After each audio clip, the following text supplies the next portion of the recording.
Hi viewers, welcome to our channel. ప్రస్తుతం మనతో పాటు సీనియర్ జర్నలిస్ట్ దాము బాలస్ అన్నారు. వారితో మాట్లాడదాం. నమస్కారం సార్.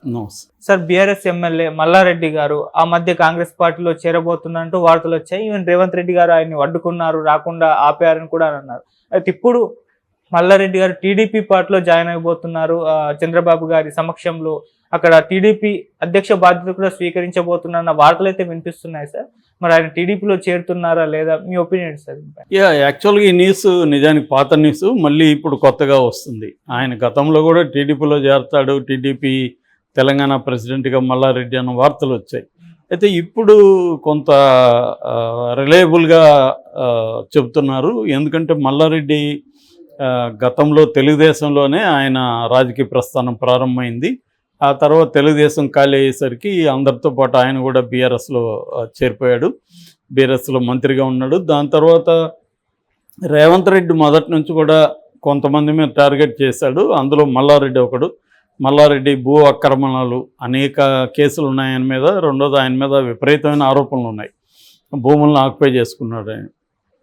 అలాగే ఆయన కాలేజీల్లో కూడా అనేక అవకతవకలు, మొన్న కూడా గొడవలైనవి చూసాం మనం. సో ఇప్పుడు ఆయన మీద కేసులు విపరీతంగా ఉన్నాయి. ఆయన అరెస్ట్ చేసే పరిస్థితి కనబడుతుంది. అందుకని ఆయన కాంగ్రెస్లోనే చేరిపోదామని కూడా ట్రై చేశాడు సీరియస్గా. డీకే శివకుమార్ని కూడా కలిశాడు. కానీ రేవంత్ రెడ్డి అలో చేయట్లేదు ఆయన్ని. ఎందుకంటే బద్ధ శత్రువులాగా డీల్ చేసి ఇప్పుడు మళ్ళీ ఆయనకి మనం కండువా కప్పితే బాగుండదని రేవంత్ రెడ్డి మల్లారెడ్డిని మాత్రం అలో చేయకుండా పెట్టుకున్నాడు. మల్లారెడ్డికి ఉన్న ఆప్షన్ ఏంటంటే బీజేపీ వాళ్ళు కూడా మల్లారెడ్డిని రానివ్వలేదు.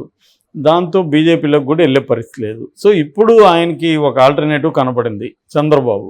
ఎందుకంటే చంద్రబాబు ఇప్పుడు మళ్ళీ రివైవ్ చేస్తున్నాడు. ఇంతకుముందు అంటే తెలుగుదేశాన్ని నిర్వీర్యం చేసి వెళ్ళిపోయాడు చంద్రబాబు. చివరికి ఎన్నికల్లో కూడా పార్టిసిపేట్ చేయలేదు.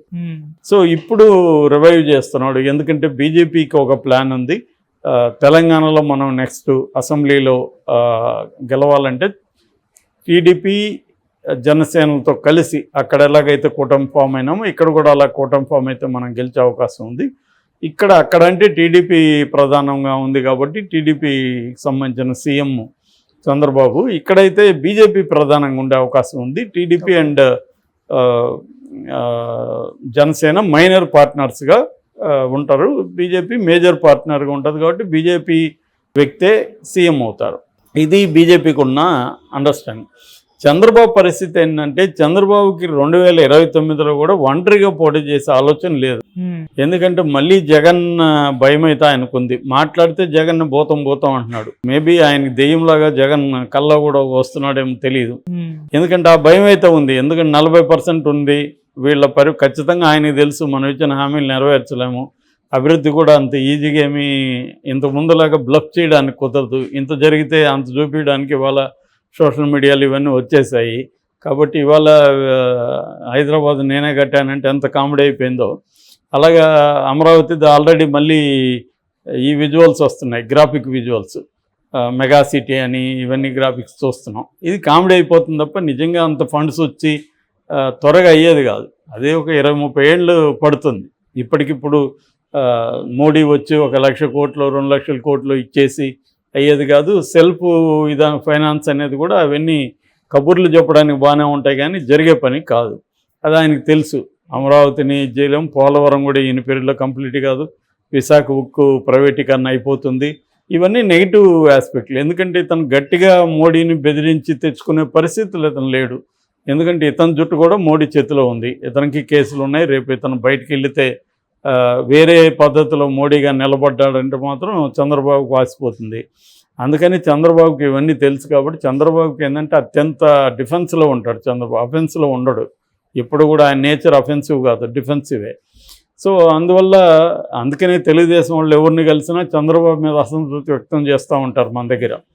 ఏం సార్ ఈయన ఎట్లున్నాడే అనేసి. సో జగన్ మీద వ్యతిరేకతతో గెలవడం తప్ప చంద్రబాబు మీద పాజిటివ్ ఓటు కాదని సాక్షాత్తు రాధాకృష్ణే రాశాడు.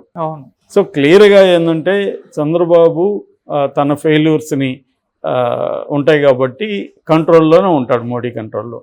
అందువల్ల ఇక్కడ కూడా చంద్రబాబు మైనర్ పార్ట్నర్ కాబట్టి బీజేపీ అధికారంలోకి వస్తుంది అనేది వాళ్ళకు ఉంది. సో ఈ కాంటెక్స్లో మల్లారెడ్డికి ఏమి ఇప్పుడు ఆల్టర్నేటివ్గా ఏంటంటే తెలుగుదేశంలో జాయిన్ అయిపోయి తెలుగుదేశానికి ఎట్టా ఫండ్ ఉండేవాళ్ళు కావాలా. తెలుగుదేశం ఏం ఆలోచిస్తూ ఉంటుందంటే ఫండ్ ఎవరు డబ్బులు పెట్టేవాడే ప్రెసిడెంట్. ఇక్కడ రేపు పొద్దున్న చూస్తూ ఉండు, ఏ డబ్బులు లేనివాడిని ఎవరిని బెటర్ ఇక్కడ. ఇంతకుముందు కూడా కాసాని జ్ఞానేశ్వర అతనే ఆ మధ్య కూడా అన్నాడు, నేను బోలో డబ్బులు ఖర్చు పెట్టాను, మొత్తం నేనే నడిపాను పార్టీని అని. అలా నడిపేవాడిని చంద్రబాబు పెడతాడు ఇక్కడ. అందుకని మల్లారెడ్డి అయితే అది నడపగలడు. ఆయన దగ్గర డబ్బులు ఉంది, ఖర్చు పెట్టగలడు. రేపు పొద్దున్న ప్రెసిడెంట్ అయ్యాడు అనుకో, అప్పుడు చచ్చినట్టు బీజేపీ వాళ్ళు ఆయన్ని తెలుగుదేశం ప్రెసిడెంట్ హోదాలో ఆయనతో డీల్ చేయాలి. రెండోది, చంద్రబాబు ఒకప్పుడు శిష్యుడు ఇప్పుడు మిత్రుడు అయిన రేవంత్ రెడ్డి ప్రతీకారం తీర్చుకోడు.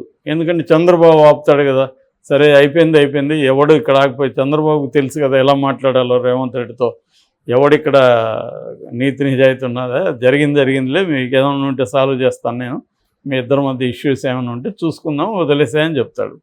సో అలాగా రేవంత్ రెడ్డి కూడా చంద్రబాబుకి యాంటీగా ఇక్కడ ఏదో స్టెప్స్ తీసుకునే పరిస్థితి ఏం లేదు. కాబట్టి ఇవన్నీ ఆలోచించినప్పుడు ఖచ్చితంగా మల్లారెడ్డికి ఒక మంచి ఛాన్స్ అయితే ఉంది ఇక్కడ.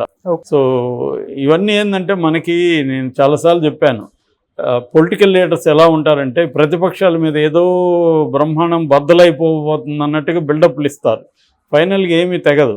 ఇవన్నీ ఎందుకు ఇస్తారంటే వాళ్ళని కంట్రోల్ చేసి తమ కంట్రోల్లో పెట్టుకోవడానికి. ఈ ఇప్పుడు పెట్టిన ఫోన్ ట్యాపింగ్ కానీ కాళేశ్వరం కానీ ఇవేవి జరగవు, ఏవి ఒక లాజికల్ ఎండ్కి తీసుకెళ్లరు.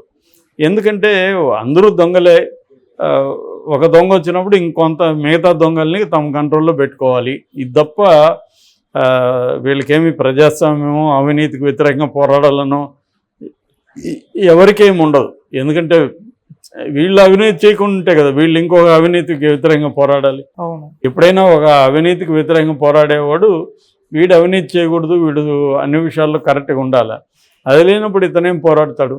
ఏంటంటే కక్ష తీర్చుకోవడం ఒకటి ఉంటుంది, రెండోది కంట్రోల్ చేయడం అనేది కనిపిస్తుంది. ఈ కేసులను పెట్టుకొని వాళ్ళని కంట్రోల్ చేయడం, రెండోది మనం చేసే అక్రమాల అవినీతికి వ్యతిరేకంగా వాళ్ళని పోరాటనీయకుండా చేయడం, బలహీనపరిచేయడం, ఇది వీళ్ళ స్ట్రాటజీ. సో అందువల్ల వీళ్ళకి ఇటువంటి వాళ్ళకి ఏం కాదు, మహా అంటే ఖర్చు అవుతుంది. అందుకని ఇప్పుడు ఎందుకు విపరీతంగా డబ్బులు సంపాదిస్తున్నారంటే రేపు క్రైసిస్ వస్తే ఖర్చు పెట్టాలి. 500 కోట్లు 1000 కోట్లు పడేస్తే 5 కోట్లకు పడినోడు 50 కోట్లకు పడవచ్చు, 500 కోట్లకు పడవచ్చు. కాబట్టి ఇదే నడుస్తుంది అంతా. ప్రతి ఒక్కడికి ఒక ధర ఉంటుంది. ఆ ధర ₹1,00,000 వాడు అవినీతి చేయకపోవచ్చు, ₹1,00,000 ఇస్తే అవినీతి చేయొచ్చు. లేదా వాడు చేయకపోతే వాడు భార్యో కూతురో కొడుకో, డాడీ నువ్వు మాకేమీ చేసింది లేదు, ఇప్పుడు ఏదో మంచి అవకాశం వచ్చింది తీసుకొని ప్రెజర్ చేస్తారు. కాబట్టి ఇవన్నీ ఫ్యాక్టర్స్ చంద్రబాబు లాంటి వాళ్ళకి, మల్లారెడ్డి లాంటి వాళ్ళకి బ్రహ్మాండంగా తెలుసు. అందుకని మల్లారెడ్డి ఈ స్కెచ్ చేసినట్టు కనబడుతుంది. చంద్రబాబు కూడా అలాంటి వాళ్ళే కావాలి. సో పెట్టే అవకాశం అయితే ఉంది క్లియర్గా. సో రేవంత్ రెడ్డిని డీల్ చేసుకోగలడు చంద్రబాబు. ఆ రకంగా వచ్చినప్పుడు మల్లారెడ్డి సేఫ్ అవుతాడు.